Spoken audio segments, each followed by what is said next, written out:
beaucoup, Emmanuel Dutheil. On passe à l'étranger avec François Clémenceau du Journal du Dimanche. Bonsoir François. Bonsoir Nicolas. Vous êtes d'ailleurs dans les locaux du Journal du Dimanche, ça s'entend un tout petit peu. Vous nous parlez ce soir de Poutine qui s'en prend maintenant à qui? Aux témoins de Jéhovah. La nouvelle a surpris hier, mais c'est bien les fidèles de ce mouvement religieux ou de cette secte religieuse qui ont été purement et simplement interdit de pratique par la Cour suprême de Russie.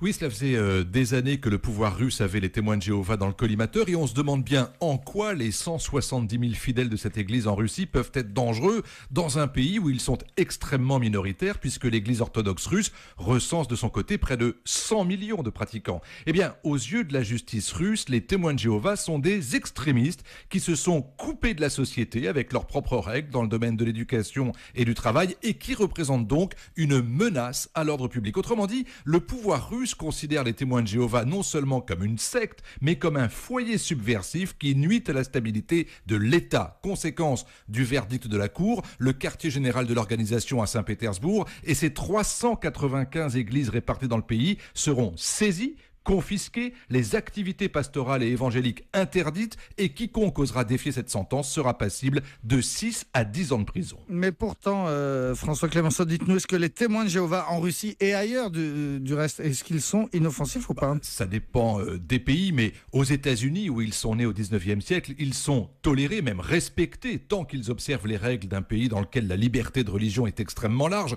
En France, ils sont surveillés, car il y a eu des témoignages de membres affirmant avoir été sous influence ou menacés lorsqu'ils ont voulu quitter le mouvement, mais il s'agit globalement d'une église où la Bible est au cœur de tout, et même si les témoins de Jéhovah sont assez méfiants vis-à-vis du monde extérieur, ils vont à sa rencontre en pratiquant un prosélytisme qui est aussi pacifique que buté. Mais ce que ne supportent pas les autorités russes, c'est qu'il s'agit là de 170 000 citoyens qui ne votent pas, qui refusent de faire le service militaire, qui refusent de glorifier la violence d'État, par exemple l'annexion de la Crimée. Bref, ils sont considérés comme des adversaires politiques manipulés et étrangers à la culture russe. Voilà, et c'est donc un signal de plus de ce qu'on pourrait appeler le serrage de vis de la part du gouvernement russe, autoritaire et nationaliste? En tout cas, c'est ce que disent les organisations des droits de l'homme qui s'inquiètent désormais d'une menace de l'État russe vis-à-vis des minorités religieuses et des ONG. Il se trouve que des lois ont été votées pour démanteler les associations de défense des droits civiques ou pour la promotion de la démocratie dès lors qu'elles reçoivent le moindre copec de l'étranger, notamment évidemment des États-Unis.